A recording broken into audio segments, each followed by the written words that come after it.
우리 성경 탐구, 제가 이 신약 부분은 우리 교재 말고 다른 교재를 활용하고 있습니다. 왜냐하면 우리 성도님들에게 조금 더 좀 쉽게 설명하기 위해서 쓰고 있습니다. 봐서 제가 또 부가적으로 또 이 다른 이거를 한 다음에 또 첨가도 할 겁니다. 그래서 이해하시고, 자, 우리 이제 신약 시대를 어떻게 구분해서 한번 읽어볼까요? 시작. 목수 시대, 주장 시대, 선택 시대, 교육 시대, 십자가 시대, 교회 시대, 1차 전도 여행 시대, 2차 전도 여행 시대, 3차 전도 여행 시대, 옥중 시대, 마감 시대, 완성 시대라고 말씀드렸죠. 이걸 외우고 싶게 이렇게 문장으로 만들어서 한번 읽어볼까요? 시작. 우리 목수가 주장하길 선택적 교육법으로 십자가가 세워진 교회를 짓는 방법을 1, 2, 3차로 배워서 감옥문까지 마감할 수 있으면 완성이다. 옥중시대가 감옥이죠. 마감이다. 이렇게 해서 목수시대, 주장시대, 선택시대, 교육시대, 십자가시대, 교회시대, 1차 전도여행시대, 2차 전도여행시대, 3차 전도여행시대, 감옥 옥중시대, 마감시대, 완성시대로 이 성경 신약의 시간을 나눌 수 있다고 말씀을 드렸어요. 자, 목수시대부터 해서 A, B부터 Z까지를 이제 이 세 가지 시대를 쫙 나누는 이 시대를 나누는데, A, 목수시대의 특징 A는 뭐라고 그랬죠? 엔젤, 천사가 마리아와 요셉에게 나타나서 누구의 탄생을 알려줬죠? 예수님 탄생을 알려주는 사건이 제일 첫 번째 사건이고, birth, B, 탄생. 예수님이 유대 땅 베들레헴에서 태어나셨습니다. 그 다음에 C, 카펜터. 예수님의 직업이 뭐였어요? 목수. 카펜터가 목수라는 뜻입니다. 그래서 목수로서 30년간을 나사렛에서 생활을 하십니다. 그래서 목수 시대 때 주요 사건들을 보면은 요셉과 마리아가 예수님의 호적을 등록하기 위해서 베들레헴으로 가죠. 그래서 예수님이 마옥간에서 태어나셨습니다. 또 목자들이 와서 아기 예수께 경배를 했고, 예수님이 생후 8일 되었을 때 성전에서 정결례를 치렀으며, 또 시몬과 안나가 예루살렘 성전에 올라 아기가 메시아임을 선포하고 알아봅니다. 그 다음에 예수님이 2살 정도 되었을 때 동방박사를 찾아와서 경배했고요. 헤롯이 베들레헴의 2살 아래 산의 아이들을 모두 죽이라고 명령한 사건이 있었고, 요셉과 마리아가 예수님을 데리고 애굽으로 피신하죠. 그 다음에 예수님이 나사렛에서 성장하시고 예수님이 율법학자들과 토론한 사건이 나옵니다.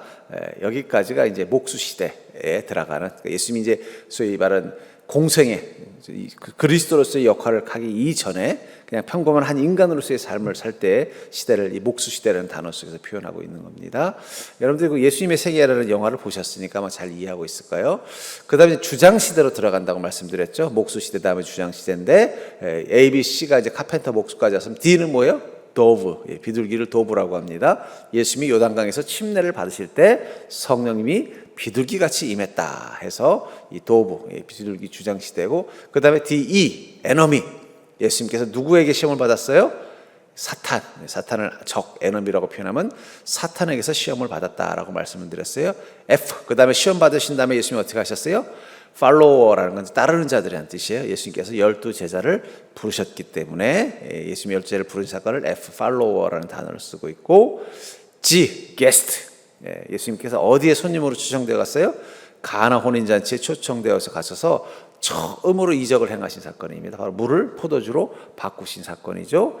그 다음에 H, 하우스 클리닝이라고 해서 성전을 정화시킨 사건입니다. 예수께서 성전에서 소위 말하는 이제 장사하는 사람들을 쫓아내면서 하나님 아버지의 기도하는 집이다 라는 걸 강조한 게 H고, I, 인터뷰, 면담을 했어요. 누구랑 면담했냐? 니고데모가 예수님을 몰래 찾아와서 면담을 하면서 이 거듭남에 대해서 함께 이야기를 나눴죠. 그다음에 J, 야곱의 우물, 제이콥이 야곱의 미국식 발음입니다. 제이콥. 그러니까 여러분들 미국 사람들 보면 제이콥 이러면 아예 야곱이라는 뜻이구나 이렇게 하시면, 그래서 J, 사마리아 수가성 근처에 야곱의 우물가에서 사마리아 여인에게 구원을 주신 이 사건을 바로 야곱의 우물 J까지가 주장시대입니다.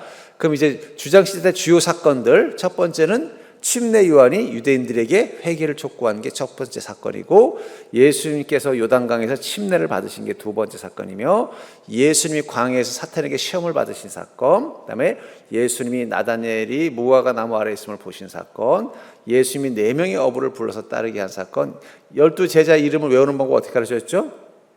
JP. JP가 뭐예요? JP인데 J가 O, 그다음에 P가 둘. 그래서 JP 모건은 JP라는 건 미국의 유명한 증권회사입니다.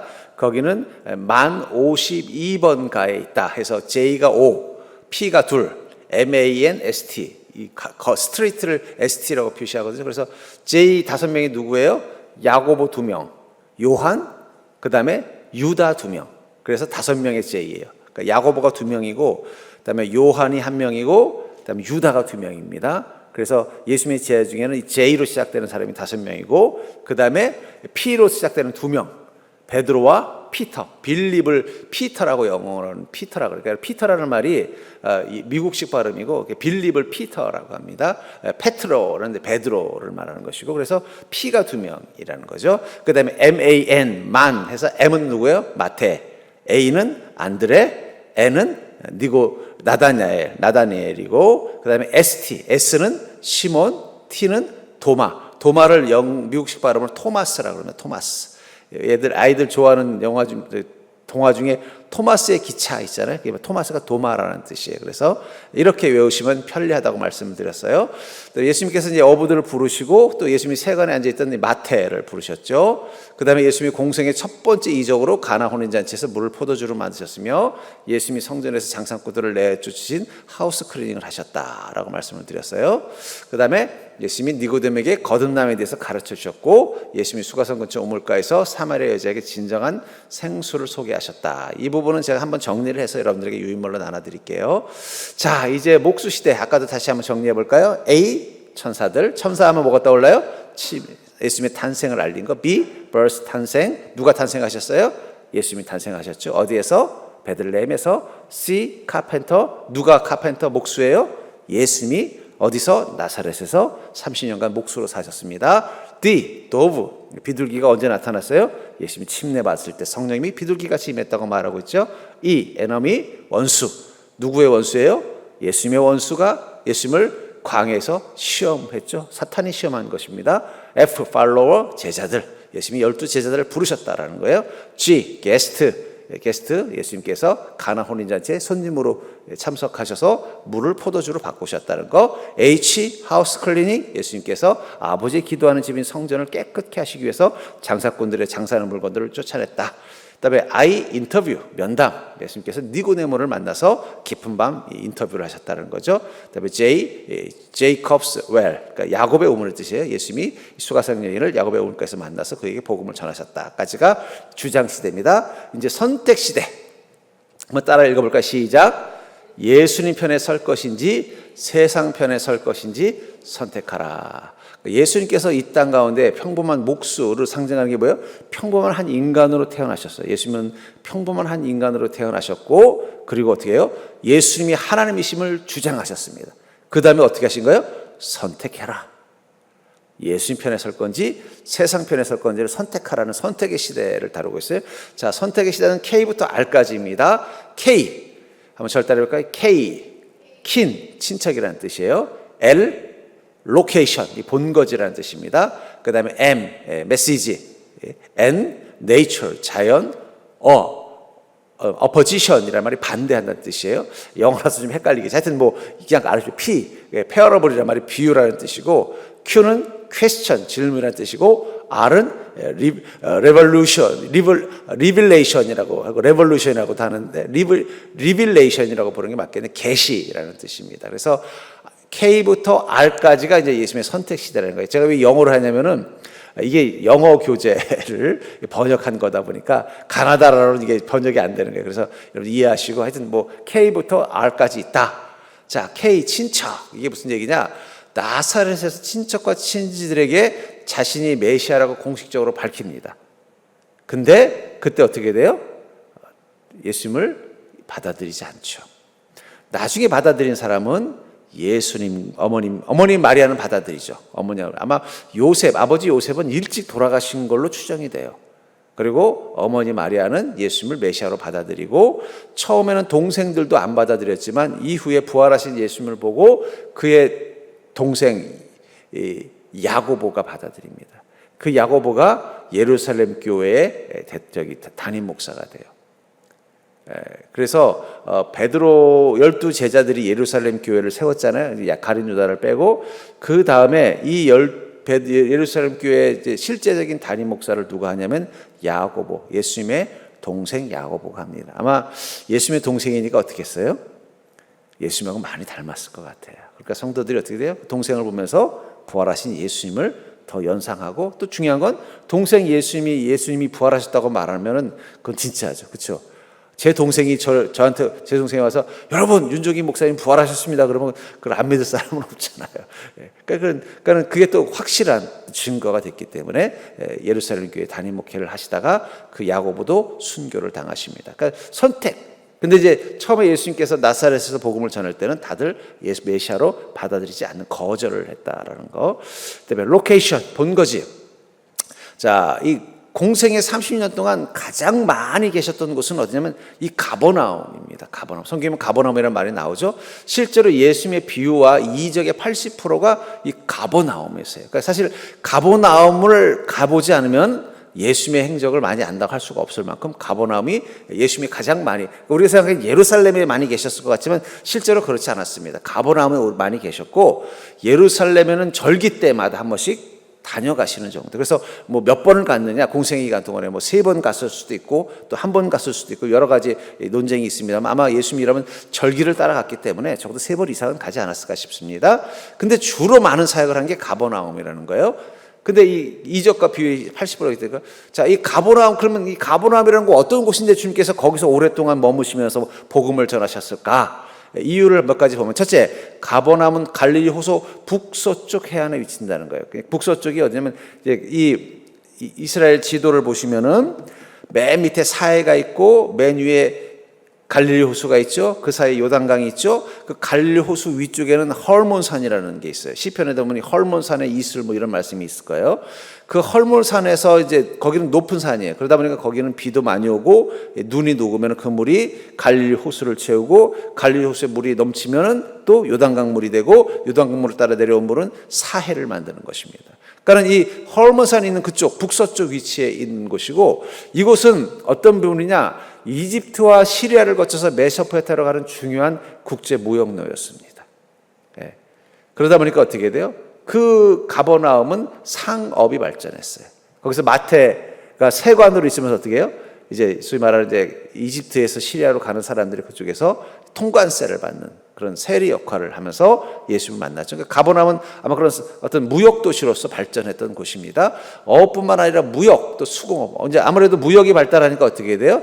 사람들이 이제 필요한 물건들을 거기서 제조도 하겠죠. 뭐 예를 들면 뭐 시리아에 요즘 뭐 겨울 옷이 부족하다. 그러면은 어떻게 돼? 그럼 그 소문을 듣고 여기서 만들어 가지고 그쪽에서 온 상인한테 주면은 그걸 다 팔다 보니까는 이 공업, 소위 말하면 우리로 치면 지금으로 치면 이제 소위 기업, 소위 말 제조업이 발전한 것입니다. 그러니까 무역과 제조업이 발달했다니까 우리 평택이랑 좀 비슷하지 않습니까? 평택도 어떻습니까? 중국과의 무역항이 있고 또 제조업도 발전돼 있죠. 그런 뿐만 아니라 백부장이 있던 로마 행정 군사적 영향권. 그러니까 가버나움이 평택이랑 좀 유사한 점이 많아요.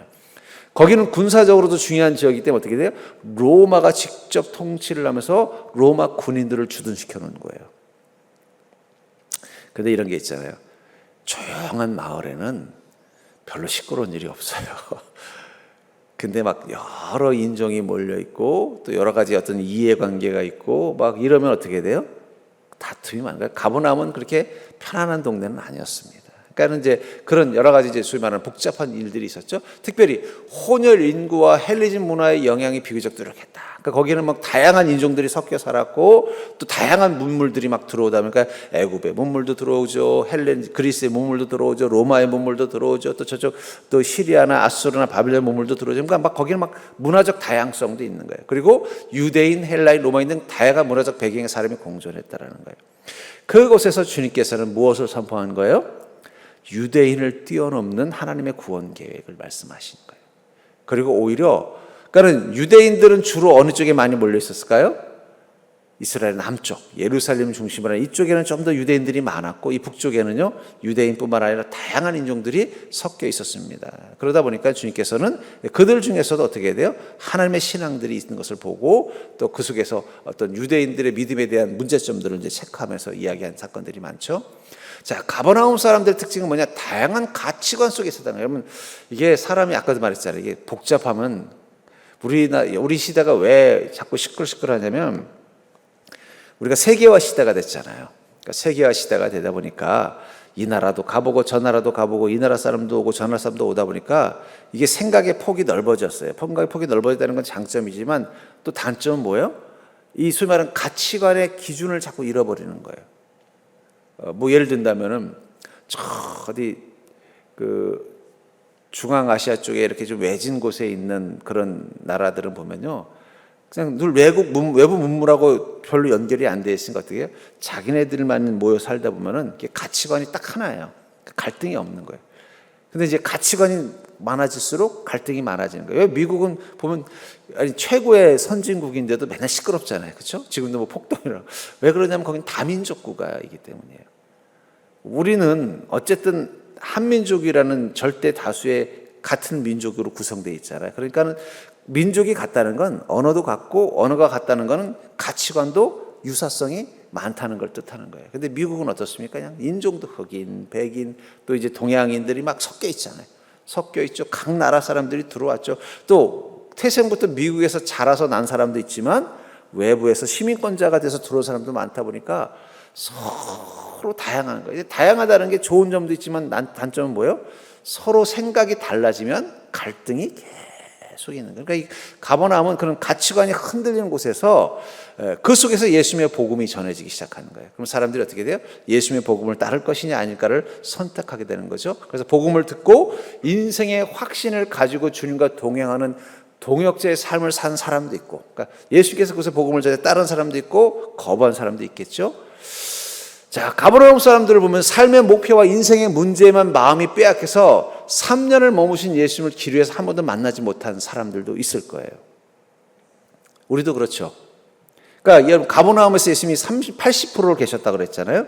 그럼 많은 시간들을 그곳에서 복음을 그러니까 그냥 평범한 몫으로 산 게 아니라 복음을 전하면서 그곳에서 머물러 계셨다면 충분히 예수님을 만나서 구원받을 수 있는 기회가 많았을 것입니다. 하지만 그 속에서 한 번도 만난 사람도 있는가 하면은 또 반대로 삶의 문제로 나선 그 길 위에서 예수님을 만나서 영생의 삶을 사는 길을 선택한 사람도 있을 거예요. 우리는 어쩌면 이 가버나움이 왜 중요하냐면 아까도 말했잖아요.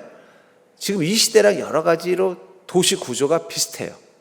다양한 인종과 다양한 가치관, 특별히 이 가버나움이 상징하는 게 뭐냐면 그리스의 문화, 로마의 가치관, 또 이전에 그 지역이 뭐 시리아나 이스라엘의 지배를 받던 지역의 어떤 가치관, 이런 것들이 막 혼재되어 있다 보니까 사람들끼리도 다 가치관의 충돌이 일어나는 곳입니다. 공존을 할 수밖에 없는 곳이에요. 그러다 보면 이 공존이라는 게 서로를 공존하다 보면 중요한 건 절대적 진리나 가치라는 게 흔들릴 수밖에 없어요. 우리 시대가 그런 상황이잖아요. 소위 말하는 다양성이라는 게 장점도 되지만 뭐도 돼요? 절대적인 어떤 기준을 잃어버리는 거예요. 그러니까 요즘 우리나라도 뭐 때문에 자꾸 싸우고 있어요? 차별금지법. 그러니까 차별금지법의 기본이 뭐냐면 다양성을 존중해 주자는 거예요. 그러니까 그 말이 참 멋있긴 해요. 근데 문제는 다양성을 존중해 주려면 전제 조건이 뭐냐? 절대적 가치를 인정하면 안 돼요. 왜 기독교인들이 이 로마 사회에서 핍박을 당했느냐? 로마는 기본적으로 이 다양성을 존중하는 정책을 썼어요. 왜냐하면 로마라는 나라는 그렇게 인구가 아주 많지 않아요. 로마도 원래 도시국가로부터 시작이 된 거예요. 도시 하나가 국가인 거예요. 그 도시 하나가 국가인 나라가 지중해 수많은 나라의 국민들을 다스리려면 어떻게 되겠어요? 예를 들면은 만약에 이 인구가 10만 명이에요. 근데 지배하는 민족은 한 100만 명밖에 안 된다. 그러면 어떻게 할 수밖에 없을까요? 각 부족들이나 각 국가들에서도 자신들을 따를 수 있는 지지자들을 만들고 그들에게 혜택을 줘야 돼요. 그래서 로마가 제일 많이 쓴 정책이 뭐냐? 첫째는 시민권 정책을 씁니다. 무슨 얘기냐? 자기 다스리는 나라에서 자기네들 말을 잘 들면 그 나라 사람들 중에 시민권을 주는 거예요. 그럼 그 사람은 어떻게 돼요? 로마인과 같은 특권을 누리는 거예요. 그러니까 어떻게 되겠어요? 로마인이 아님에도 불구하고 로마에게 충성을 하게 돼 있다는 거예요. 그걸 통해서 그 지중해 있는 많은 나라들, 로마가 다스렸던 나라가 지금으로 치면 뭐 스페인부터 해서 프랑스, 유럽 전역과 그리스, 또 터키 일부와 그다음에 이스라엘 지역과 애국과 튀니지, 모로코 여기 다 지배하고 있잖아요. 이 많은 나라들을 지배하려면 각 나라의 지도자들과 인재들을 자기네 편으로 만드는 데 제일 좋은 전략이 뭐냐면 바로 시민권입니다. 그래서 그들에게 시민권을, 그래서 바울 목사님도 시민권을 가지고 있잖아요. 그러니까 본인들에게 충성하고 조건을 맞추면 시민권을 주면, 시민권을 가졌으니까 자신을 누구라고 생각하는 거예요? 나는 애국 사람이다라고 생각하는 게 아니라 로마의 시민이라고 생각하니까 로마의 편에서 서서 일을 하게 돼 있고 로마의 말을 따르게 됐다는 거예요. 두 번째 정책은 뭐냐? 문화적 다양성입니다. 근데 그 당시 때는 문화와 종교가 일치하는 사회였기 때문에 문화적인 다양성이라는 건 종교적 다양성을 존중하는 거예요. 애굽의 신도 섬겨도 되고 로마의 신을 섬겨도 되고 또 터키의 신을 섬겨도 되고 또 그 당시 때는 각 나라마다 다 신들이 있었고 한 명도 아니고 여러 신들이 있었기 때문에 그걸 다 존중해 줬어요. 근데 그것을 유일하게 거부했던 두 그룹이 있었습니다. 하나는 유대인이고 또 하나는 기독교인이에요. 근데 유대인들에 대해서는 신경 안 쓴 게 뭐냐면 유대인들은 다른 신을 거부하지만 또 한 가지 특징은 뭐냐? 유대인만 믿는 신앙이었다는 거예요. 그래서 다른 민족에게는 그 신앙을 전파하지 않았어요. 왜냐하면 유대인들은 선민의식, 우리들만 하나님께 구원받는다고 믿었기 때문에 굳이 다른 민족에게 예수 믿으라고, 하나님 믿으라고 말도 안 하고 자기들 신앙만 지키니까 로마 입장에서는 그래 뭐 지들이 신은 하나라고 말하더라도 지들끼리만 하나님 믿는데 뭐 별로 문제될 게 없는 걸 놔뒀다는 거예요. 근데 기독교는 다르죠. 어떻게 했어요? 다른 민족 사람들에게 예수님이 하나님이라고 선포하면서 하나님만 섬겨야 된다고 강조하기 시작하는 거예요. 그러다 보니까 어떻게 돼요? 다른 신을 섬기는 민족들과 충돌이 일어날 수밖에 없는 거예요. 그리고 로마의 정책을 막는 거잖아요. 그렇잖아요. 왜냐하면 기독교는 오직 하나님 한 분만이 참 하나님이고 나머지는 우상이고 죄라고 선언하고 그것을 유대인들만이 아니라 모든 헬라인, 로마인, 모든 이 지중해권에 있는 이 로마의 다스림 아래에 있는 모든 민족들에게 그렇게 복음을 전하다 보니까 나중에는 이제 로마 정부와 갈등 관계가 될 수밖에 없는 거예요. 그 속에서 로마의 핍박을 엄청나게 받지만 그 핍박 가운데서도 기독교인들은 무엇을 선택해요? 예수 그리스도를 선택한 것입니다. 그리고는 콘스탄티노플 대제 때 이제는 더 이상 기독교의 영향력을 거역할 수 없는 상황이 된 거예요. 기독교인들의 지원을 받지 않고는 로마를 다스릴 수 없는 상황이 되니까 콘스탄티노플이 어떻게 했어요? 기독교를 국교로 선언합니다. 국교로 선언한다는 건 뭐예요? 기독교가 로마의 전통 종교다. 그리고 이제 그 다음부터 더 파급력이 생겨서 어떻게 돼요? 기독교 이외에는 다른 종교를 갖지 못하는 로마 사회로 만들어 가는 것입니다. 결국은 지금 우리 시대랑 많이 닮아 있죠? 그러니까 여러분 우리가 참 고민해야 되는 거예요. 예수님만 믿어야 천국 간다. 세상 사람들한테 예수 믿어야 천국 가요. 그러면은 그럼 부처님 믿으면 어떻게 돼요? 뭐 이러고 공자 믿으면 어떻게 돼요? 뭐 마음에 믿으면 어떻게 돼요? 거기서부터 충돌이라니까 아유 기독교는 이기적이다. 또 폐쇄적이다. 또 우리 기독교는 예수님을 믿고 주님의 말씀을 믿는 신앙이니까 어떻게 성경에서 말하지 않는 것에 대해서는 어떻게 돼요? 거부하잖아요. 성경이 아니다라고 말한 것은 아니다라고 말을 해야 되는 그게 기독교의 특징이라는 거예요. 그러다 보니까 어떻게 돼요? 사람들이 보기에 아유 기독교는 되게 뭔가 이게 좀 이렇게 편협하다. 그 지금 충돌이 일어나고 있는 게 바로 이 지금 있는 그 요즘 자꾸 시끌시끌한 게 뭐죠? 차별금지법. 그러니까 여러분 차별금지법의 핵심은 뭐냐? 저 로마 사회로 치면 왜 너희 기독교인들은 하나님만 예수님만 하나님이라고 하냐? 이제부터 너희들 기도할 때 하나님만 위해서 기도하지 말고 하나님만 예수님만 하나님이라고 말하지 말아라. 말하지 말아라는 거예요. 말하지 말아라. 그러니까 차별금지법의 핵심은 다른 사람을 존중해라는 뜻도 있지만 존중의 차원에서 뭘 못하게 하는 거예요? 진리를 말하지 못하게 만드는 게 사실 진짜 이유예요. 그래야만 이 다양화된 사회를 지켜낼 수 있게. 그러니까 왜 세상이 자꾸 차별, 이 다양성을 존중하느냐? 이게 문화적으로 막 섞이고 가치관이 섞이니까 마치 로마가 그 다양한 민족과 종교를 가진 그 지중해 나라들을 통치하려니까 통치의 전략으로 어떻게 돼요? 그래, 너는 너의 신 섬기고, 너는 애굽 신 섬기고, 너는 바알 신 섬기고, 그래, 그렇게 해. 이렇게 소위 말하는 이제 자율권을 주기 위해 준 거예요. 그 마찬가지로 지금도 그런 상황 가운데서, 근데는 문제는 뭐냐면은 그 다음 단계가 뭐냐? 그런데 그러려면은 절대적인 진리를 강요하면 안 되는 거예요.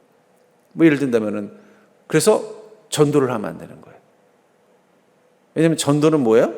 그 절대적인 진리를 강요하는 거예요. 하나님 성경만 진리라고 강요하는 거기 때문에 그게 차별하는 것이다. 역차별이라는 거죠. 옛날에는 그런 생각들을 안 했었어요. 그래, 그래, 너는 하나님 믿는구나. 그래, 나는 부처 믿어. 그러면서 어떻게 돼요? 그냥 그거 가지고 논쟁하다가, 그럼 하나님 믿는 사람은 하나님 믿고, 부처 믿는 사람은 부처 믿으면 되지. 이렇게 되는데 그게 아니라, 네가 하나님 믿는다고 그걸 얘기하지 말아라까지 가는 게 바로 이 차별금지법의 사실은 실제적인 문제점이에요. 또 하나는 이제 그러다 보니까 이제 그 속에서 어떤 부분이 있느냐, 인간의 인권을 강조하다 보니까 거기에 성 정체성에 대한 문제. 자기가 남자인지 여자인지는 스스로 결정해야 된다. 이러면서 이제 좀 황당한 부분까지 가게 돼서 이제 동성애 금지법 이런 이야기들이 나오는 건데, 그 배경 속에 뭐가 있느냐? 절대적인 진리를 막는 그게 있는 거예요. 그래서 이 차별금지법이 계속 더 심화되면 나중에 어떻게 될까요? 복음을 못 전하게 되는. 지금도 많은 부분이 그렇죠. 심지어는 학교에서도 복음 전하는 게 위법이 되었어요. 심지어는 신학교에서도 물론 이제 신학교니까 이제 좀 예외는 있겠지만 기독교 재단의 학교에서도 뭐예요? 너무 강하게 복음을 전하면 그걸 문제 삼아버리는 그런 시대가 돼버렸다. 그걸 뭐라고 생각하냐면 강요한다는 거, 강요한다, 차별한다는 거. 이 가스라이팅이라는 말 요즘 많이 쓰잖아요. 근데 저는 이 말에 대해서 되게 부담스럽습니다. 어쩌면 이 가스라이팅이라는 이 단어를 마귀가 쓰는 걸 수도 있다는 생각이 들어요. 왜냐하면 가스라이팅이라는 말을 통해서 물론 사악한 의도로 사람들을 조종하는 것들도 위험하지만 선한 영향력도 막는 도구로 쓰인다는 거예요. 근데 여러분, 사람들은 다른 사람의 영향을 통해서 변화되고 성장하는 거예요. 그게 교육이에요. 그러니까 여러분, 솔직히 말하면 교육은 가스라이팅이에요. 그러니까 가스라이팅을 안 한다는 얘기는 뭐예요? 가르칠 수 없게 된다는 얘기도 될 수 있어요. 여러분들이 지금 생각하는 거, 여러분 다 가스라이팅 당한 거예요. 누구한테요? 선생님들한테 가스라이팅 당하고 부모님에게 가스라이팅 당한 거예요. 그걸 어떻게 알 수 있느냐? 다른 이데올로기를 가진 나라에 가보세요. 그럼 다른 걸 가르쳐 주잖아요. 제가 이 중국 교포하고 좀 교제한 적이 있는데, 복음 전하는 게 진짜 힘들더라고요. 왜냐하면 그 사람들의 머릿속에는 무신론이 꽉 차 있어요. 생각의 모든 구조가 무신론 속에 돼 있기 때문에 거기에 신의 존재를 이야기하는 게 너무 힘들어요. 그러면 그분은 왜 같은 성씨를 쓰는 한민족인데 왜 그 사람은 철저히 무신론자가 됐을까요? 그건 자기가 초등학교 때 유치원 때부터 뭘 배웠기 때문이에요. 자기가 다니는 학교에서 이 공산주의를 통해서 무신론을 배웠기 때문에 그런 거예요. 한국이라는 나라는 어떤 신을 섬기든 기본적으로 유신론적인 가치관을 가지고 있었어요. 그러니까 자연스럽게 머리 구조 속에 그 신이 부처일 수도 있고 공자일 수도 있고 예수님일 수도 있지만 신이 들어갈 틈이 있었는데 이 중국 공산주의자들은 들어갈 틈이 없더라고요. 이게 그래서 힘들구나. 무신론자가 사실은 이신론자보다 더 복음 전하기 힘듭니다. 차라리 부처 믿는 사람은 더 전하기 더 쉬울 수도 있어요. 왜냐하면 머릿속에 신이 들어갈 구조가 있기 때문에. 그걸 부처 대신에 바꾸면 되는. 그래서 바울 목사님도 어떻습니까? 아테네에 가서 너희들이 말하는 신이 예수님이다. 그렇게 해서 복음을 전하잖아요. 그게 가능할 수 있었던 이유는 뭐예요? 그 신의 구조가 있기 때문에. 근데 무신론자들은 그게 아예 없는 거예요.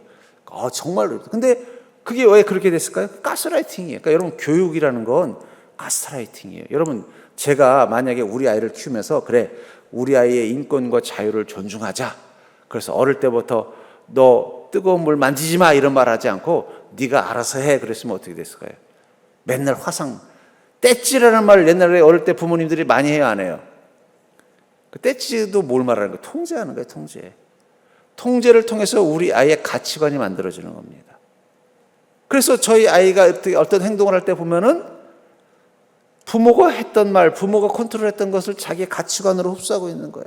한번 예화로 들었습니다마는 어떤 식당에 갔는데 아저씨들이 그때만 해도 이제 나가서 담배를 피지 않던 시절, 담배를 피니까 우리 아이가 엄마한테 엄마 담배 피면 지옥 가지. 그 말을 누구한테 들었겠어요? 엄마한테 담배 피면 안 돼. 왜 아빠 엄마 왜 담배 펴? 그러니까 아니 담배 피면 안 되는 거예요. 그래서 엄마 제 아내가 이제 하나님 싫어한다고 얘기를 했던 것 같아요. 뭐 지옥 간다고 했겠어요. 하나님 싫어하셔 그랬겠죠. 근데 우리 아이는 그걸 어떻게 받아들인 거예요? 하나님 싫어하시니까 지옥 간다고 생각하니까 어떻게 돼요? 담배 피는 사람 보면서 엄마 담배 피면 지옥 가지 이러는 거예요. 근데 가만히 생각해 봤어요. 그 집에도 우리 아이랑 똑같은 애가 있다면 어떤 생각을 할까요? 담배 피면 지옥 간다고 생각할까요? 아닐 겁니다. 그렇죠? 만약에 그 집에 이 아빠가 이 담배를 쭉 해서 친한 사람들 오면 담배를 탁 한 대 피고 시작하지 이런 얘기를 했다고 쳐봐요. 그럼 이 아이가 유치원 가서 딱 어떻게 할까요? 막대 사탕을 주면서 한 대 피고 시작하자 이러지 않았겠냐는 거예요. 그러니까 여러분 교육은 가스라이팅이에요. 솔직히 말하면. 그러니까 여러분 이 가스라이팅이라는 이 단어가 요즘 너무 유행할 때 저는 되게 불편한 게 뭐냐면 어쩌면 이 단어는 마귀가 인간의 머릿속에 심어놓은 무시무시한 일종의 프레임일 수도 있겠구나 하는 생각을 하는 거예요. 그래서 어떻게 돼요? 선택은 너의 자유다.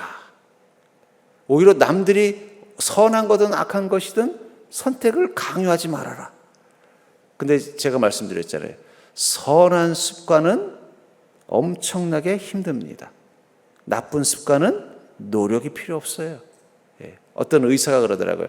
내가 건강하려면 어떤 습관을 가져야 됩니까? 그랬더니 뭐 이런 좋은 습관을 가지세요. 그랬더니 나쁜 습관은 어떻게 해야 되나요? 그랬더니 나쁜 습관은 가질 필요 없어요. 그냥 놔두면 다 나쁜 습관은 생기게 돼 있어요.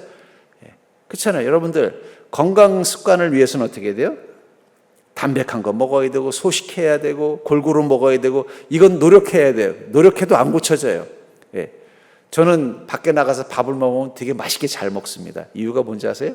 집에서는 현미밥만 먹거든요. 벌써 현미밥 먹은 지가 한 20년이 넘었는데도 솔직히 쌀밥이 맛있어요. 안 고쳐져요. 안 고쳐져요. 그러니까 마귀는 알고 있는 거예요. 인간은 놔두면 악을 선택하지 절대 선을 선택하지 않는다는 거예요. 그러니까 어떻게 돼요? 네가 선택해. 이게 자유의 위험성일 수도 있어요. 그러다 보니까 어떻게 해야 돼요? 점점 세상은 죄를 선택하고 악을 선택하고, 저는 이 가스라이팅이라는 말 별로 좋아하지 않습니다. 물론 악하게 유혹하는 것도 있겠지만 선한 영향력도 있다는 거예요. 그리고 그걸 가르쳐주는 거예요. 여러분들은 여러분들에게 소중한 사람들을 가스라이팅 해야 돼요. 가스라이팅이라는 게 뭐예요? 이게 옳은 거야, 이게 바른 거야, 이게 정당한 거야, 이거 말해줘야죠. 여러분들 자식이 만약에 다른 사람의 영향을 받아서 나쁜 행동을 한다면 어떻게 되겠어요? 아니면 네가 알아서 살아 했더니 점점 이상한 행동을 한다면 여러분들은 침묵하겠어요? 당연히 어떻게 했어요? 멱살을 잡아서라도 끌고 와서 못하게 하지 않겠냐는 거예요. 그러니까 그런 의미에서는 나는 이 가스라이팅이라는 말을 너무 쉽게 쓰는 것에 대해서는 부정적입니다. 자, 어쨌든 그러다 보니까 어떻게 돼요? 다양한 사람들이 각자 자기의 의견과 생각을 가지고서 막 사는 시대가 됐다. 우리 시대랑 너무 닮은. 저는 보면서 이 가버나움에 대해서 연구를 하면서 이 바다만 안 연결돼 있지. 근데 뭐 가버나움도 갈릴리 호수랑 연결이 돼 있습니다만 이 평택이랑 비슷하구나. 그곳에서 주님께서 복음을 전하는 일들을 하고 계셨다는 거예요. 근데 아까도 말한 것처럼 3년 동안 그곳에서, 근데 옛날에 이 도시라는 데는 지금처럼 이렇게 크지 않습니다. 많이 살아봐야, 가버나움에 많이 살아봤자 뭐 몇만 명 살았을까? 충분히 예수님을 만날 수 있는 기회가 많았을 것이고, 아니면 길을 가다가 주님의 음성을 들었을 확률이 높은데, 그들은 3년의 시간 동안 예수님께서 그곳에서 기적을 행하고 병자를 치유하고 복음을 전했음에도 불구하고 예수님을 만나지 못한 사람이 있는가 하면, 자기 삶의 문제로 나선 그 인생의 길 위에서 예수님을 만나고 영생의 삶을 사는 길을 선택한 제자들과 같은 사람도 있었다라는 거예요. 가버나움에서. 여러분, 우리 세상이 똑같습니다. 우리가 복음 전하면 그 복음을 듣는 사람이 있고 복음을 거부하는 사람도 있는 거예요. 그래서 예수님께서 실망하셔서 그 가버나움에서 떠나셨다고 얘기하고 있잖아요. 계속 병자들을 치료하고 복음을 전하고 제자들로 하여금 그 일을 감당하도록 명령하고. 왜 그렇습니까? 그것은 그 받는 사람의 선택의 몫이기 때문이라는 거예요. 자, 두 번째, 이 선택했을 때 M, 메시지. 그럼 주님께서는 성도가 지켜야 할 진리를 메시지로 주시고 순종하길 원하셨다라는 거예요. 이 베드로가 갈릴리 호숫가에서 고기를 잡다가 예수님을 만났죠. 아마 그 호숫가도 이 가버나움에 있지 않았을까 싶어요. 만났잖아요. 만나서 어떻게 돼요? 주님의 말씀을 듣고 나서 깨달은 바가 있는 거예요. 그때 주님이 뭐라고 말씀하세요? 깊은 곳에 그물을 던져라. 그 말을 듣자 뭐라고 말했어요? 주의 말씀을 의지해서 깊은 곳에 그물을 던지겠나이다. 예수 그리스도를 구주로 선택한 것입니다. 그리고 주님이 뭐라고 말씀하셨어요? 나를 따르라. 내가 너로 사람을 낚는 어부가 되게 하리라. 하는 그 순간 베드로는 예수님을 따르는 제자가 된 것입니다. 하나님께서 우리에게 말씀을 주실 때 그 말씀을 진리로 받아들이는 사람이 있고 받아들이지 못하는 사람도 있어요. 저는 이 교회에서도 점점 이 하나님의 말씀이 자꾸 막히는 걸 많이 느낄 때가 있어요. 과연 우리 성도님들은 그 말씀을 이 성경을 통해서 혹은 설교를 통해서 성경 공부를 통해서 하나님의 음성을 듣고 그것을 의지해서 깊은 곳에 그물을 던지는 믿음으로 나아가고 있는가? 선택했을 때 이 메시지는 우리에게 선택에 대해서 이야기하는 것. 두 번째, nature, 자연. 예수님께서는 여러 가지 이적들을 행하십니다. 이 이적은 자연의 법칙을 바꾸는 행위예요. 저는 이 기적을 이렇게 말해요. 하나님의 기적을 뭐라고 말하냐면 하나님이 만드신 자연의 법칙을 깨고 하나님이 친히 들어오신 하나님의 사랑이라고 말해요. 그러니까 여러분, 하나님이 이적을 행하시는 일은 자기 위배가 되는 거예요. 왜냐하면 자연의 법칙을 누가 만드셨어요? 하나님이 만드셨어요. 어떻게 만드셨어요? 사람은 죽으면 끝나는 거다. 죽어서 그 영혼은 하늘로 가고 심판 때까지 그 한 줌의 흙으로 돌아가는 거다. 이게 하나님이 만드신 자연의 법칙이에요. 근데 하나님께서 나사로야 나오너라 하는 순간 뭐가 되는 거예요? 하나님이 그 룰을 깨신 거예요. 죽었으면 그걸로 끝내야 되는데 다시 살리신 거잖아요. 그 법칙을 깨는 것입니다. 그렇죠? 그러니까 성경은 바로 그 자연의 법칙을 바꾸시는 행위를 합니다. 그것을 통해서 무엇을 말하는 거예요? 바로 예수님이 바로 이 우주를 만드신 하나님이라는 거예요. 하나님이시니까 그걸 깰 수도 있고 깼어도 어떻게 돼요? 그 옛날에 저는 고스톱을 안 좋아하지만 고스톱에 보면 여러 가지 버전이 있대. 그 중에 전두환 버전이 있었다 그래요. 그게 뭐냐 그랬더니 전두환 역할을 한 사람이 맘만 먹으면 바꿀 수 있다라는 거예요. 어떻게 바꾸는지 모르겠죠. 말 한마디면 싹 바뀌는 걸 이제 전두환 버전이다라고 하는데 아마 그만큼 아마 그 50 시절에 이제 전두환이라는 대통령이 모든 걸 자기 마음대로 했다라는 거. 왜냐하면 자기가 왕이니까. 근데 그 말을 듣다가 갑자기 그 생각이 들더라고요. 결국은 자연을 만드신 하나님만 그 자연을 바꿀 수 있는 권리가 있는 겁니다. 만약에 이게 제 거잖아요. 제 건데 제가 이거를 물컵으로 쓰다가 이거 물컵으로 쓰지 말고 다른 걸로 한번 써볼까 해서 이걸 버리고 여기다가 연필꽂이로 쓰면은 문제가 되나요, 안 되나요? 문제가 될 게 없어요. 제 거니까. 근데 남의 거를 가져다가 이걸 연필꽂이로 쓰면 돼야 안 돼요? 그럼 안 되는 거예요. 물컵으로 써야 되는 거예요. 예를 들면은 이 물컵인데 여기 어디 부흥사님이 한번 오시더니 이 컵 마음에 드는데 우리 방에 연골뼈리가 없는데 이거 내가 갖다 써야겠다. 이거 물을 빼버리고 슬쩍 가져가셨으면 뭐가 되는 거예요? 그건 절도가 되는 거예요. 저한테 양해를 구한다는 걸 성도한테 양해를 구하고 가져가면 모르겠는데 그건 양해를 구한다는 건 뭘 말할까? 소유권이 바뀌는 거잖아요. 근데 그런 말도 없고 쓱 가져가서 자기 집에 연필꽂이로 쓰면 그건 뭐가 되는 거예요? 그건 절도가 되는 거예요. 그러니까 자연을 바꿀 수 있다는 건 하나님이 그 자연의 주인인 것을 말합니다. 그러니까 예수님의 그 이적의 포인트는 뭐라는 거예요? 예수님이 하나님이시라는 걸 보여주는 게 목적이라는 거예요. 예를 들면은 갈릴리 바다의 풍랑을 잠잠케 하셨잖아요. 우리는 그걸 보면서 하나님께서 이 베드로 제자들이 고생하는 걸 편안하게 해주셨구나. 물론 그것도 맞는 말이지만 그 너머에 뭐가 있는 거예요? 왜 사람들이 놀랐다고 말하고 있어요? 이 만물을 꾸짖어서 잠잠케 할 수 있는 건 하나님밖에 없기 때문이에요. 그러니까 그들의 경외감을 느낀 거예요. 예수님은 정말 하나님이시구나. 또 대가볼리에서 귀 들으실 사람을 고치시잖아요.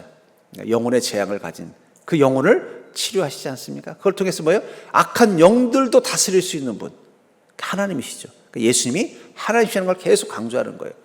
혈루증 앓던 여인이 예수님의 옷자락을 만지고 병이 나왔어요. 여러분, 옷자락만 만져도 병이 나왔다는 얘기는 뭐예요? 그 혈루증의 병의 주인도 누구라는 거예요? 예수. 우리 육신의 주인도 예수님이라는 거예요. 또 회장 야이로 딸을 손으로 죽음에서 이렇게 세우셨잖아요. 야이로 회장 딸 일어나라. 달리다곰 해서 살리셨잖아요. 그 죽음의 주인도 누구라는 거예요? 하나님이신데 예수님이 하셨어요. 그러니까 예수님이 하나님이라는 걸 계속 강조하는 거예요. 물이 포도주로 바뀐다는 거예요. 여러분, 물과 포도주는 성분이 다릅니다. 근데 그게 바뀌었다는 건 뭐예요? 그건 이 자연의 법칙을 만드신 분이라는 거죠. 보리떡 5개와 물고기 2마리를 어떻게 5천 명을 먹일 수 있겠어요? 이거는 자연의 지배 아래서는 불가능한 일이에요. 하지만 이 자연을 다스릴 수 있고 바꿀 수 있는 능력을 가진 하나님이시라면 가능한 것이죠. 무리를 걸으시는 것도, 또 심지어는 베드로에게 능력을 줘서 무리를 걷게 하는 것도, 이 모든 사건의 이 핵심적인 메시지는 뭐예요? 너의 앞에 있는 이분이 하나님이라는 거예요. 그 하나님을 선택할 것이냐 아니면 선택하지 않을 것이냐. 주님은 계속 기회를 주신 거예요. 거기에 이 12제자 중에 11명의 제자는 선택한 것이고 가룟 유다는 하나님이라고 인정하지 않았던 것이죠. 또 예수님을 따르던 많은 사람들 중에서도 예수님을 하나님으로 믿고 따른 사람이 있고 그걸 거절한 사람도 있다는 거예요. 선택한 것입니다. 특별히 반대쪽에 있었던 사람, 예수님을 받아들이지 않은 사람들이 있죠. 그래서 반대, 어포지션이라는 단어를 쓰는데, 이 말은 특별히 유대 지도자들이 많이 반대해요. 왜 예수님의 하나님 이적도 보여주고 병든 자도 고치고 성령의 진리도 깨우쳐주고 예수님이 당신도 스스로 하나님이라고 선포했는데도 그들은 예수님을 하나님으로 믿지 않았을까요? 그들의 말은 예수는 우리와는 다른 진리를 말한다라고 말하지만 실제 이유는 다른 데 있어요. 주도권이에요. 자신들이 지도자로서 이 주도권을 예수님께 빼앗기는 게 싫었던 것입니다. 그리고 그 배경에 누가 있어요? 사탄의 장난이 있었다는 거예요. 결국 그것이 예수님을 반대하고 반대의 극단이 뭐예요? 예수님을 죽이는 일을 모의하는 걸로 간 것입니다. 같이 이적을 보았고 같이 예수님을 통해서 메시지를 받았음에도 불구하고 누구는 예수님을 하나님으로 믿고 따르는 자가 있었는가 하면 누구는 오히려 예수님을 죽이려고 한 자가 있다는 거예요. 반대하는 자가 있었다. 여러분, 그때만 그런 게 아닙니다. 우리 시대도 그러니까 여러분, 교회는 하나님이 이 땅을 심판하기 위해 예수님이 다시 오실 때까지 계속 반대를 경험할 거예요. 여기 우리 권사님들, 젊었을 때 예수 믿었던 권사님들은 부모로부터 얼마나 예수 믿는다고 반대를 많이 경험해요. 경험해 보신 분 한번 손 들어보세요.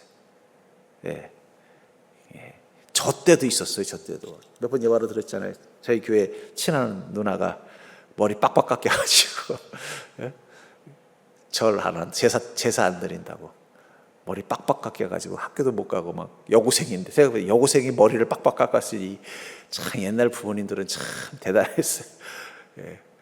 이 울고 나가지도 못하고 머리를 그렇게 해놨으니 이유가 하나예요. 제사 안 드린다고. 그러니까 우상이라고 말했다가 이제 아버지한테 미움을, 반대를 이겨내고 여기까지 온 거예요. 사실 솔직히 기독교가 반대의 저항 없이, 특히 한국 기독교가 편안하게 복음 믿음 생활한 건 한 1, 20년밖에 안 돼요. 제 기억에도.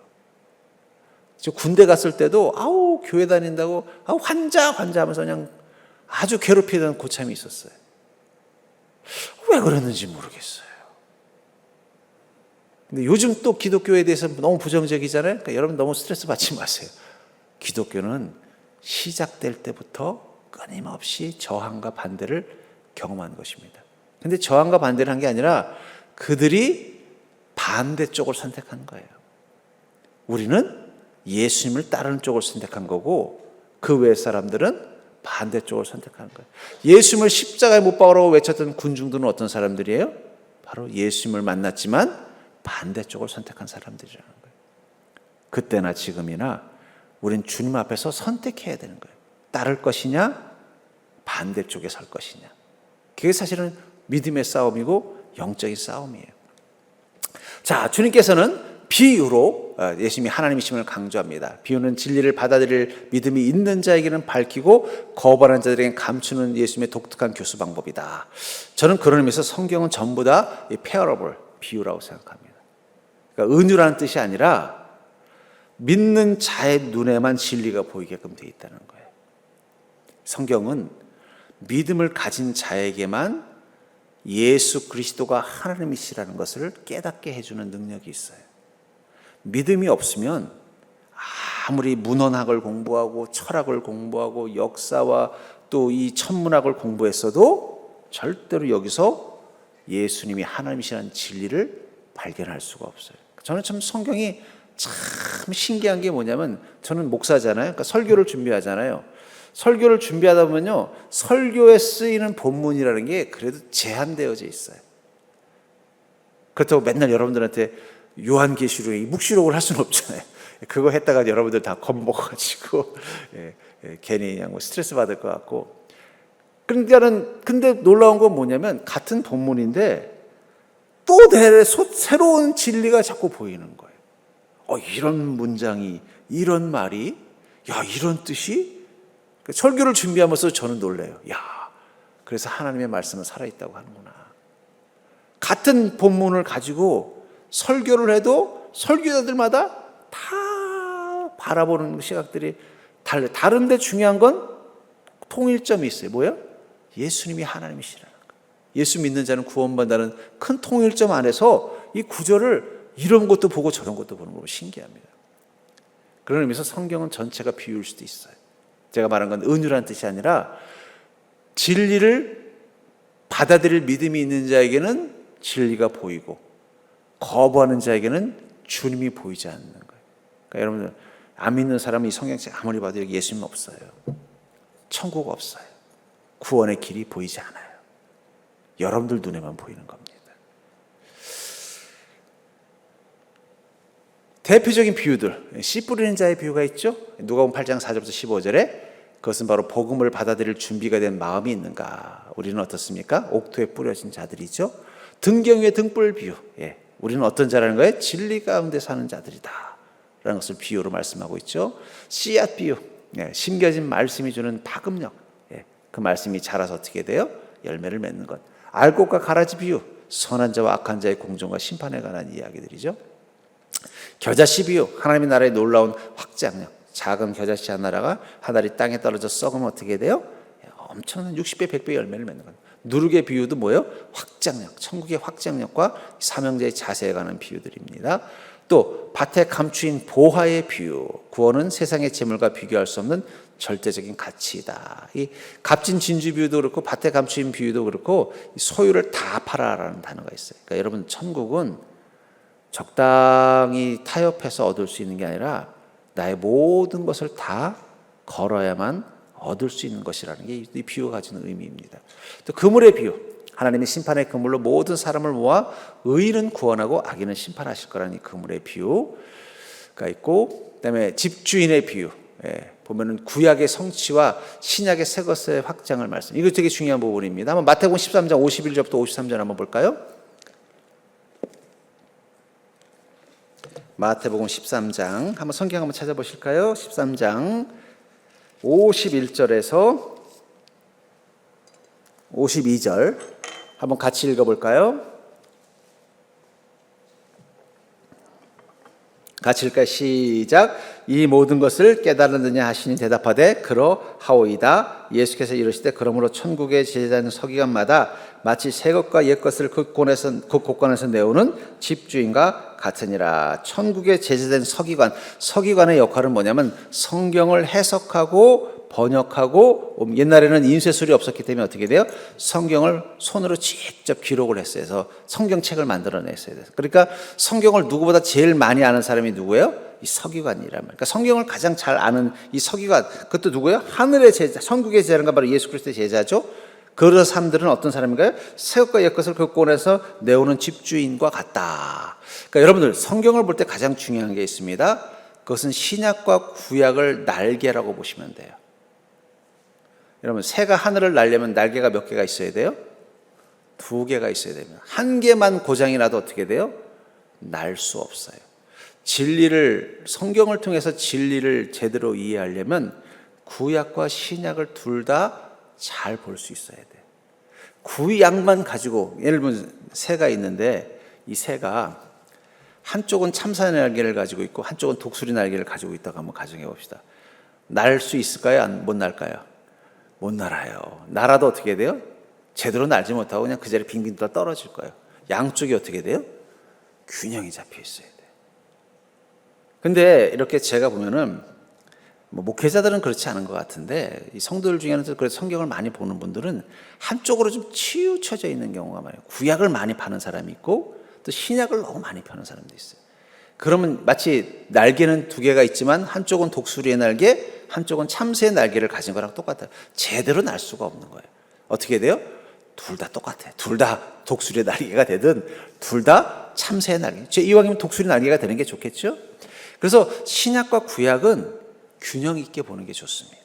저도 설교를 준비할 때 대지 본문을 정할 때 한쪽으로만 쏠리게 하지 않으려고 그래요. 한번 구약을 좀 다뤘으면 또 신약을 다루고 또 신약에 관한 스토리를 다룰 때는 또 구약에 있는 말씀을 차용하기도 하고 또 구약의 사건을 이야기할 때는 신약에 있는 본문 구절을 가져오기도 하면서 두 개의 균형을 잡아주는 거예요. 근데 이 보면은 이단들의 특징이 뭐냐? 이 둘 중에 하나만 너무 파고든다는 거예요. 이 균형을 잃어버립니다. 그래서 이 신약과 구약을 여러분들이 골고루 읽는 거는 정말 중요하고 또 신약을 통해서 구약을 이해하고 구약을 통해서 신약을 볼 수 있게 되면 이제 더 좋은 신앙을 갖게 됩니다.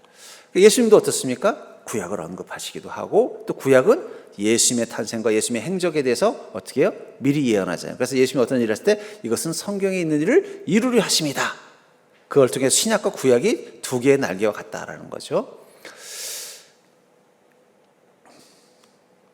작동이 안 되네. 전사님? 다음에 잃은 양 한 마리의 비유가 있습니다. 그 영혼을 포기하지 않는 하나님의 사랑을 비유를 통해 말씀하고 있죠. 큰 빚을 탕감받은 종의 비유, 그것은 바로 용서의 모범과 실천.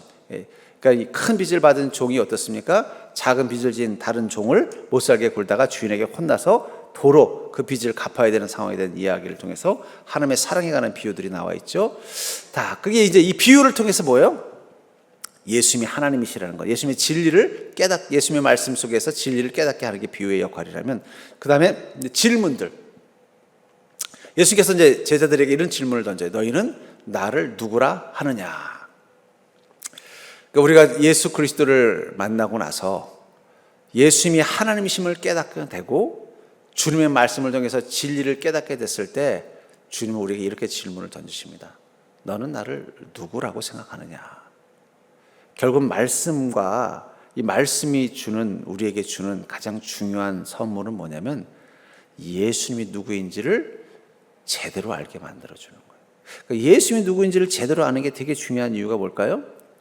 예수님께서 사람들은 나를 누구라 하느냐 했더니 사람들이 뭐라고 말해요? 선지자요, 엘리야요, 또 다시 살아난 침례 요한입니다.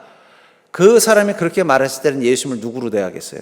그냥 선지자로 대하고 혹은 침례 요한 정도로 대하고 엘리야처럼 대할 거예요. 그때 주님이 제자들에게 묻죠. 너희는 나를 누구라고 하느냐? 베드로가 뭐라 그래? 주는 그리스도시요 살아계신 하나님의 아들이십니다. 베드로만 그 말 한 거 아니에요? 제가 지난번에 말씀드렸죠. 마르다도 그 고백을 했어요. 그 얘기는 뭐예요? 이 고백은 예수님을 따르던 자들은 다 같은 고백을 했다는 거예요. 베드로만 특별한 고백을 한 게 아닙니다. 가장 당연한 고백을 한 건 뭐예요? 예수님은 하나님의 아들이시요 하나님이시라는 거예요. 여러분들은 예수님을 누구라고 생각하냐는 스스로 질문을 던지면 내가 어떻게 주님과 동행하는 삶을 살 수 있는지 보여요. 아마 어쩌면 너는 나를 누구라고 생각하느냐 할 때 베드로가 주는 그리스도시요 살아계신 하나님의 아들입니다라고 고백했을 때 주님이 가룟유다 보고 너는 나를 누구라고 생각하냐라고 그랬으면 가룟유다는 뭐라고 말했을까요? 절대로 주는 그리스도시요 살아계신 하나님의 아들이라고 고백하지 않았을 확률이 높아요. 그랬기 때문에 어떤 선택을 한 거예요? 예수님을 팔기로 선택한 것입니다. 그러니까 예수님이 누구냐로 내가 예수님을 누구라고 인식하느냐는 정말 중요한 거예요.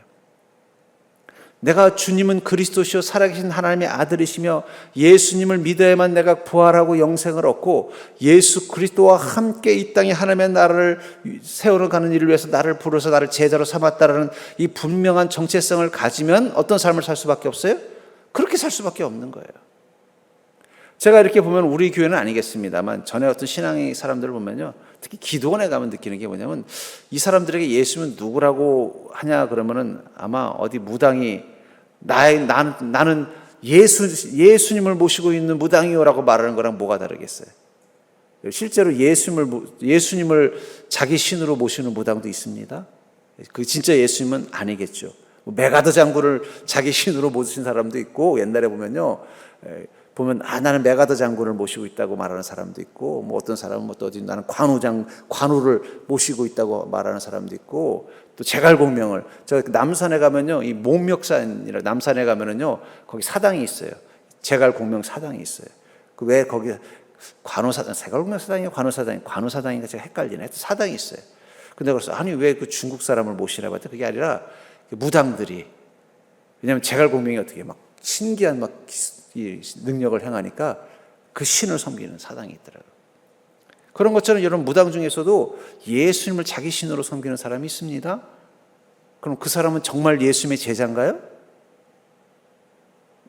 그냥 예수님의 능력을 필요로 하는 사람이잖아요. 근데 제가 기도원에 가서 느끼는 게 뭐냐면 저 사람은 예수님을 당신은 누구라고 생각합니까? 그럼 절대로 베드로처럼 주는 그리스도시요 살아계신 하나님이라고 말하지 않을 것 같아요. 나에게 신통력을 주실 수 있는, 마치 그 나중에 사도행전에 보면은 이 시몬이라는 마법사가 어떻게 됩니까? 제자들이 성령을 받고 성령을 주니까 돈을 주면서 나도 그 기술 좀 가르쳐 달라고 하잖아요. 그걸 시모니즘이라고 하는데, 그런 신앙이 의외로 많아요. 정말 예수님을 그리스도시요 살아계신 하나님의 아들이 아니라 나를 지켜주는 용한 관우장군 같은 존재, 내 인생의 신통력을 보여줄 수 있는 제갈공명 같은 존재, 어떤 도술이나 신령한 능력을 통해서 나를 지켜주고 나에게 유익을 주는 존재로 생각하는 그런 그리스도인들도 있을 수 있겠구나 하는 생각을 저는 가끔 기도원에 가서 사람들과 이야기하다 보면 깨달아요. 그런데 중요한 건 주님은 우리에게 뭐라고 말씀하세요? 너는 나를 그리스도시요 살아계신 하나님의 아들이라고 믿고 있냐? 이 질문에 yes라고 선택해야만 그때부터 어떻게 되는 거예요? 성도의 삶이 시작이 되는 것입니다. 자, 이번엔 계시, 리빌레이션이라는 단어를 쓰는데, 이 말은 변화산, 아까 말했지 헬몬산, 이 가버나움이 어디 쪽에 있었다 그랬어요? 갈릴리 호수 북서쪽이고 그 위에 쪽에 헬몬산이라는 큰 산이 있습니다. 그 산에서 내려오는 눈이 갈릴리 호수를 만들고 그 갈릴리 호수의 물이 요단강을 내려가서 사해를 만드는 거예요. 그 헬무산이 있는 그쪽에서 예수님께서 어떻게 됐어요? 모세와 엘리야와 함께 대화하는 것을, 기도할 때 대화하는 것을 베드로가 보면서 깜짝 놀라죠. 왜 깜짝 놀랐을까요? 자신이 아는 예수님이 아닌 거예요. 저 하늘에서 보니까 모세와 엘리야가 예수님 앞에서 어떻게 하고 있었을까요? 겸손. 이 모세와 엘리야는 이스라엘 민족에게는 가장 위대한 선지자들이에요. 모든 이스라엘 민족이 존경하고 사랑하는 가장 위대한 선지자들이 가장 하나님을 가까이에서 모시고, 심지어는 그 육신마저 어떻게 돼요? 하나님이 데려가신 부활을 경험한 존재라고 믿고 있는 그들이 예수님 앞에서 어떤 모습이었겠어요? 겸손한 모습으로 주님과 있는 모습을 보면서 제자들이 깜짝 놀란 건 뭐예요? 정말 예수님 하나님이시구나.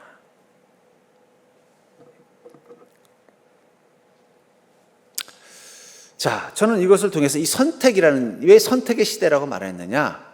주님께서 우리 가운데 오신 목적은, 그 목적 중에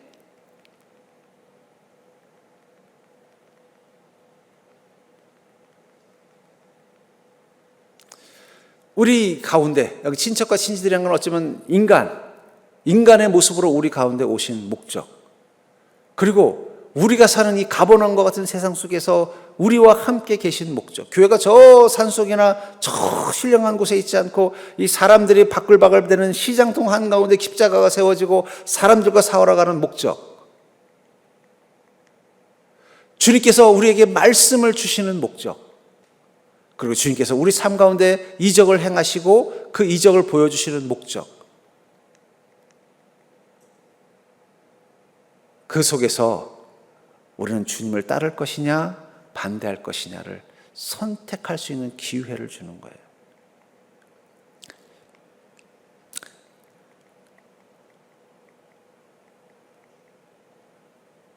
그리고 주님은 이렇게 물으실 거라고요. 너는 나를 누구라고 생각하면서 나랑 함께 살고 있니? 여러분들 안에 계신 성령님을 여러분들 누구라고 생각하세요? 성령님 한 번도 생각해 본 적도 없는, 성령님이 예수 그리스도의 영이고 예수 그리스도가 내가 믿고 따르고 섬겨야 될 하나님이시라는 확신이 있다면 여러분들 안에 계신 그 성령님과 여러분들은 어떻게 동행하시겠어요? 예수님의 제자로서 그 선택된 삶을 살아가지 않겠냐는 거예요. 자, 이 선택시대 때 주요 사건들, 예수님이 나사렛 회당에서 배척을 당하셨고 예수님의 가버나움을 사역의 본거지로 삼으셨으며 또 산상수훈에 나오는 팔복을 가르치고 다 이 동네에서 일어난 일이에요. 가버나움에서 중풍병자를 고치시고 또 유대인들이 공개적으로 예수님을 거부하고 죽이려고 하고 예수님의 많은 비유들도 이 가버나움 근처에서 있었으며 베드로가 예수님을 메시아로 믿고 고백했으며 영광스러운 모습을 변해서 예수님의 모세와 엘리야와 대화를 하신 이 사택. 제가 한번 이 광고를 한번 따라볼까요? 순간의 선택이 10년을 좋아합니다. 여러분 이 광고 기억나죠? 금성. 참 인상적이잖아요. 순간의 선택이, 우리는 지금 선택의 시대를 지나가고 있는 거예요. 여러분들 인생의 가버나움에서 또 성령님을 만나는 거예요. 그 만나는 시간 속에서 예수님을 선택하고 믿음의 삶을 선택하는 시간이라고 생각하는 게 중요하다는 거예요. 여러분들은 어떤 마음을 가지고 여러분들의 인생의 가버나움을 살아가고 계십니까? 나는 내 인생의 길에서 마치 그 가버나움에 살던 많은 사람들이 그곳에서 복음을 전하시던 예수님을 만난 것처럼 내 인생의 한가운데서 예수님을 만나고 그분을 따르는 삶을 살기로 선택하는 시간이다라는 마음이 중요하다는 거예요. 분명히 그 중에는, 그 가버나움에 있는 사람들 중에는 자기네 집 가게 앞에 예수님이 서셔서 복음을 전하시고 때로는 가끔씩 그 가게에 와서 물건도 사가고 또 그곳에서 또 식사도 하셨던 그런 가게도 있을 수 있을 거예요. 근데 그는 한 번도 예수님을 선택한 적이 없는 사람도 있을 거예요. 그냥 아이고 저분 보니까 유명한 종교 지도자 랍비라고 하는데 제자들도 다른 사람도 많고 기적도 행한다는데 그래? 뭐 나는 그건 관심 없고 우리 집에 와서 물건 팔아줘서 너무 고맙네. 이 마음 가지고 예수님을 3년 동안 만났다면 그 사람은 불행한 사람입니까? 행복한 사람입니까? 예수님을 만났는데도 예수님을 만나지 못했으니까 가장 불행한 사람이죠. 우린 지금 그 선택의 시간을 살고 있어요. 지금의 선택이 우리의 영생을 좌우한다는 마음. 어쩌면 지금은 우리는 기회이자 위기를 만난 거예요. 나는 지금 믿음 가운데서 주님 선택하며 사는 삶인가? 아니면 인생의 그 가버나움의 삶의 문제에 찌들어서 나 주님 관심도 없어. 나는 오늘 이 좌판에 있는 이 물건 팔기도 바쁜데 예수님이 무슨 말씀하시는 아주 우리 옆에 와서 시끄럽게만 안 했으면 좋겠어. 주님 왔으면 좋겠어. 오늘 요즘 우리 식당 요즘 장사 안 되는데 주님이 제자들 데리고 와서 우리 집에 와서 밥 좀 먹고 갔으면 좋겠어. 혹시 그런 것에만 관심이 있는지, 아니면 저분이 하나님이시구나. 나도 저분을 만나서 저분을 따르는 인생이 돼야 되는데, 이 고민하면서 잠시 내 삶의 수고로운 손을 내려놓고 주님의 음성에 귀를 기울일 수 있는지. 우리 선택의 시간이라는 거예요. 여호수아서 24장 14절부터 15절 한번 읽어볼까요? 시작. 그러므로 이제는 여호와를 경외하며 온전함과 진실함으로 그를 섬기라. 너희의 조상들이 강 저쪽과 애굽에서 섬기던 신들을 치워버리고 여호와만 섬기라. 만일 여호와를 섬기는 것이 너에게 좋지 않게 보이거든 너희 조상들이 강 저쪽에서 섬기던 신들이든지 또는 너희가 거저하는 땅에 있는 아모리 족속의 신들이든지 너희가 섬길 자를 오늘 택하라. 오직 나와 내 집은 여호와를 섬기겠노라. 여호수아의 이 고백. 여러분, 우리는 지금 선택의 기로에 있는 시간입니다. 왜 주님께서 이 모든 많은 땅에 교회를 세우시고 왜 성령님이 믿는 자의 속에 임하셨는가? 주님을 만나서 주님을 선택해서 주님이 원하는 인생을 살아가는 자가 되기를 원하시기 때문이라는 거예요. 그 선택의 시간이 지금이라는 생각을 가지고 있으면 우리는 무엇에 집중해야 될까요? 내가 어떻게 해야 주님과 함께 가는 삶을 살 것인가? 이거 고민하셔야 돼요.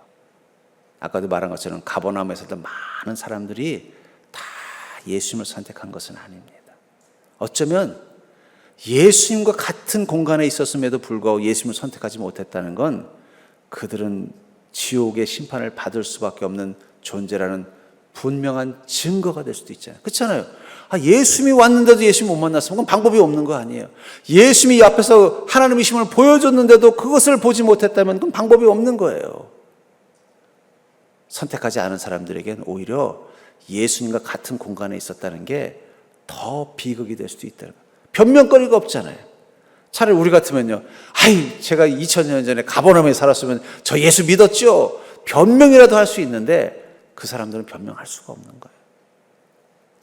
우리가 그렇지 않냐는 거예요. 하나님께서 우리를 교회 안으로 들어오게 해서 예수 그리스도의 영이신 성령님을 만나게 했는데도 여전히 내 입술에서 주는 그리스도시요 살아계신 하나님의 아들이십니다. 내가 내 인생을 다해서 주님을 따르는 제자가 되겠습니다. 이 고백을 못하고 있다면 그건 더 불행한 것입니다. 하나님이 기회를 줬는데도 선택하지 못하고 살고 있는데, 주님이 눈앞에 계신데도 주님의 제자가 되지 못해서 살고 있는데, 그건 더 우리가 구원받지 못한 존재라는 증거가 될 수도 있다는 거예요. 얼마나 불행한 일입니까? 전 그러면서 여러분들은 지금 잘 선택하고 있는지 한번 돌아보시기를 바랍니다.